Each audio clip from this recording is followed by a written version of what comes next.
people are going green with a vengeance. Most everyone's concerned about is the impact of the products and the production. The Platinum Organics Group recognizes the perils of the global warming and environmental degradation caused by the textile industry. They believe it is in our best interest to care for our personal health and of the world we live in.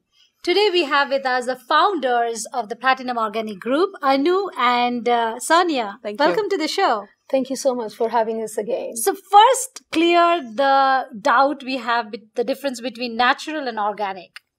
Well, I'll answer that for you. Everybody thinks that natural is synonymous with organic, but it is not. Natural is products, fabric that is grown like cotton and hemp and bamboo. But the fact is that if they're not harvested and grown without any chemicals or pesticides, it's not considered organic. So that is the difference between natural and organic fabrics. Silk is natural. Silk is natural. But what we do with our Ahimsa silk, which is called peace silk, and there's a long story about that, which I'll explain to you, but we do produce it naturally, organically, without killing the silkworms. So it's like the same thing with food, right? You have food, it's just how you grow it. Right. So you have clothes, like the natural clothes, that how do you grow it. I doubt whether polyester will be organic, right? No. So I think that's the difference. Okay. No, it's important to understand that, when it comes to... But why did you choose organic clothing? What was the motivation?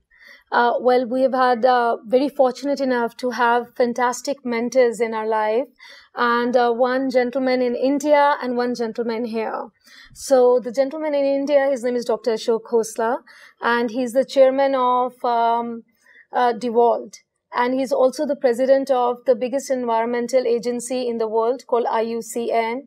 And he said, put the money where your mouth is. So we are talking the walk. And a gentleman here who has really helped us out, his name is Phil Schlein. He was president of Macy's for 15 years. We decided, but what was the specific part of organic clothing that inspired you to start the company? Absolutely, because one of the reasons, what has happened with non-organic clothing or natural clothing or any other man-made fibers is that a lot of people have chemical sensitivities, and they don't even realize that. Just to give you an example, one cotton t-shirt which is manufactured and produced, it actually requires a 1/4 pound of chemicals in it. Really? Yes. What? Yes. One t-shirt? One cotton t-shirt, yes. And we don't realize You're chemically very active right now. So I think a lot of people are getting educated about organic clothing. A 1/4 pound? Yes. And that is a fact. Like, unlike or almost similar to one facet of organic food is because when we eat it, it affects us in a negative way. But organic clothing is truly humanitarian. It's truly environmentally friendly. It's truly catering to the people that produce it as opposed to... It does affect people that buy it and wear it, unlike like food, right? But it just seems like a much better cause. It seems like more of a stretch to do something like this than to produce like organic food. I'm only making the comparison with food because you hear organic associated more with food. Yeah. I would also say, sorry to interrupt, but I would also say this, that it sounds kind of preachy, but Gandhi's statement, it is really true for each and every one of us that, we have to be the change. Yes. That you want to see, the change. Whatever you want to see in the world, we want to be that change. And we have the luxury that the spouses are working. So actually to follow our dream, this was a great asset for us, and to having such great mentors in our life that we were able to take this endeavor. But so where do we buy your clothes? There we are private label manufacturers, and so some of the large boutiques and even some of the big chains will be carrying our clothes, and also a lot of organic apparels are available in a very mainstream. I thought you got something too. I did, and this is This is an organic silk shawl. Oh, nice. Is it similar to khadi? It is not.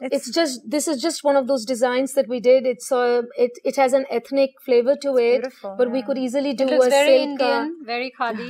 Yes. So was this manufactured here or in India? It was manufactured in India. Okay. Now, do you do clothing for all ages? Or? We do. We do, yes, because the same endeavor is for babies? Of course. And the same endeavor is being done even for the hospitals, for the patients to be wearing organic gowns, for the physicians to be wearing the organic coats. And with the same token, the clothing line for the baby also is very, very popular. Do you buy most of your material in India? Is that an assumption I can make? Yes. Okay. We do all of our manufacturing in India. Okay. And we actually we have alliances set up with a lot of companies over there, and they actually do organic farming as well. So it's not just that we're actually buying the fabric over here. We're actually growing the cotton organically. And that's a whole different process than conventionally grown cotton. Are you involved in that process too as a part of Platinum Organics? Yes. Yes, we are. So you started really grassroots on this Absolutely. one, right? Well, thank you so much, Anu and Sonia, for being here and sharing with us this dream concept, right? The continued rapid expansion of the global organic cotton market is driven in large measure by consumer interest in green products and significant expansion of existing organic cotton programs by brands and retailers, and the launch of organic cotton products by new entrants to the market.